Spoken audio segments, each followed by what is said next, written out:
हरित क्रांति का संबंध कृषि उत्पादन में कई गुना वृद्धि से है, जो कि बहुत कम समय में होता है। भारत में हरित क्रांति की शुरुआत 60 से 70 के दशक में हुई थी।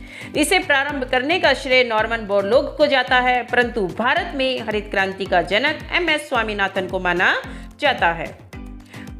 क्रांति किसी भी क्षेत्र में होने वाले अचानक तेजी से परिवर्तन को कहा जाता है, जो पुरानी अवस्था को बदलकर एक पूरी तरह से नए अवस्था स्थापित करता है। और जब इस प्रकार का परिवर्तन कृषि क्षेत्र में होता है, तब उत्पादन में कई गुना वृद्धि हो जाती है और इसे हरित क्रांति कहा जाता है। हरित क्रांति ने भारतीय परंपरागत कृषि को आधुनिक तकनीक पर आधारित कृषि व्यवस्था में तब्दील कर दिया। परंपरागत कृषि में किसानों के द्वारा हल बैल का प्रयोग किया जाता था, पुराने बीजों का प्रयोग किया जाता था, उनकी फसलें पूरी तरह से वर्षा के ऊपर निर्भर थी और इसीलिए जो उत्पादन है वो काफ़ी कम था।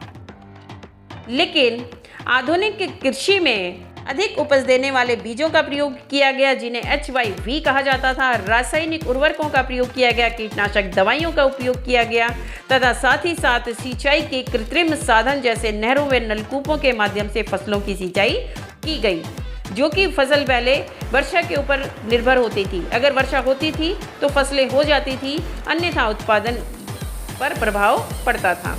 लेकिन जब आधुनिक तकनीक का इस्तेमाल किया गया, खेतों में नलकूपों की स्थापना की गई, तो कृषि जो है वर्षा के ऊपर निर्भर नहीं रही। इसके साथ साथ नए कृषि उपकरण जैसे ट्रैक्टर, थ्रेशर, हार्वेस्टर इत्यादि के माध्यम से फसलों को कम समय में बोना और काटना शुरू किया गया।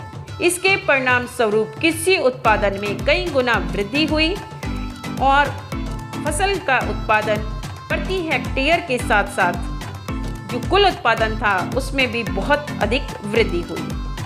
हरित क्रांति का प्रभाव पंजाब, हरियाणा, पश्चिमी उत्तर प्रदेश, आंध्र प्रदेश व तमिलनाडु के किसानों के द्वारा सर्वप्रथम उठाया गया। इन्हीं राज्यों में उत्पादन में कई गुना वृद्धि हुई। जो फसलें हरित क्रांति का लाभ उठाने में सबसे आगे थी वो थी गेहूं, मक्का और बाजरा आदि। हरित क्रांति के परिणाम स्वरूप भारत न केवल अनाज उत्पादन में आत्मनिर्भर बना, बल्कि संपूर्ण विश्व को अनेक देशों में अपने अनाज को भेजने वाला यानी कि निर्यातक भी बन चुका है। आपको यह वीडियो कैसी लगी? वीडियो को लाइक करें, कमेंट करें, वीडियो को शेयर करें और अगर अभी तक आपने चैनल को सब्सक्राइब नहीं किया है तो जल्दी से चैनल को सब्सक्राइब कर लें। धन्यवाद।